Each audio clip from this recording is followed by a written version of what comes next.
Apektado ng magnitude 7.8 na lindol ang supply ng tubig. Meron na ba kayong report sa mga damaged buildings at mga injured o casualties, Doc? Well, buildings have collapsed and tsunami alerts have been issued after a powerful earthquake hit the Philippines.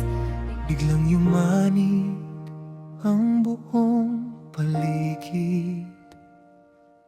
Takot at luha ang siyang sumilip. Karon sa Jansa, no? Nagigo ang usa ka dako nga linog karon. Mga pangarap ay nasira sa gitna ng Wasak na, wasak. May mga pusong hindi sumusuko pa. Kapit lang kahit nahihirapan. Pag-asa'y hindi bibitawan. Panginoon, dinggin mo ang aming tinig. Sa oras na ito'y ikaw ang aming sandigan. Bangon, Jensan, huwag mawalan ng pag-asa. May liwanag ba matapos ang unos at pagdurusa? Sa bawat luha at bawat sugat,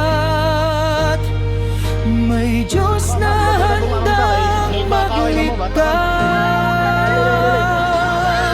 Panginoon, yakapin mo ang Mindanao. Bigyan mo ng lakas ang bawat tao. Sa gitna ng sakit at pangamba, ikaw ang aming pag-asa. May mga gusaling bumagsak ngayon. May mga pamilyang naghahanap ng tugon. Ngunit sa bawat kamay na umalalay, pagmamahala ng siyang bumabangon muli. Sa bawat dasal na sabay-sabay, may pag-asang muling mabubuhay. Hindi man madali ang daan, may bukas na naghihintay. Panginoon, dinggin mo ang aming tinig. Sa oras na ito'y ikaw ang aming sandigan.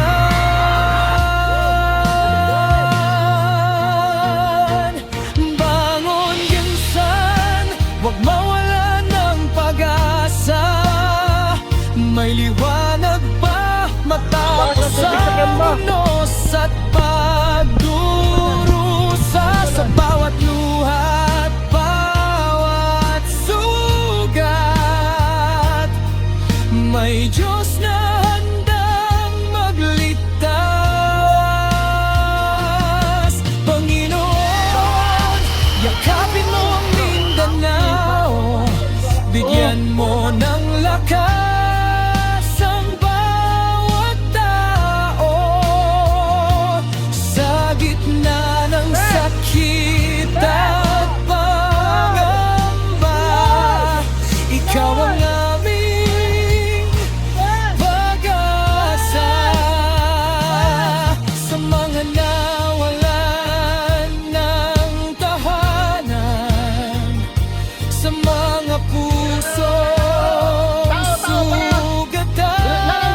Pag sumikat ng araw muli, pag-asa'y sisibol sa bawat ngiti. Mula sa guho ay babangon, mas matatag sa paglipas ng panahon.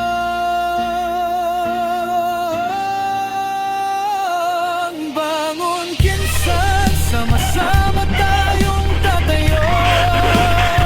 Sa tulong ng Diyos, muli tayong babangon.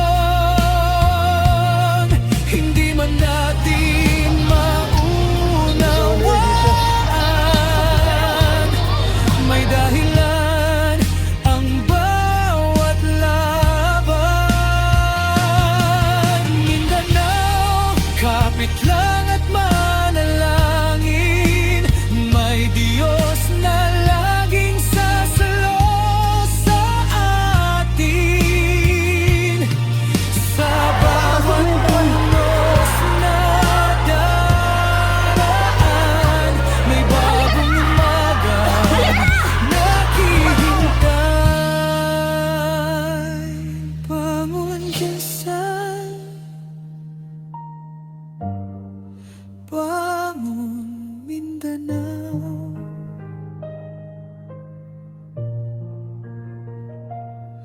Panginoon, dinggin mo ang aming panalangin,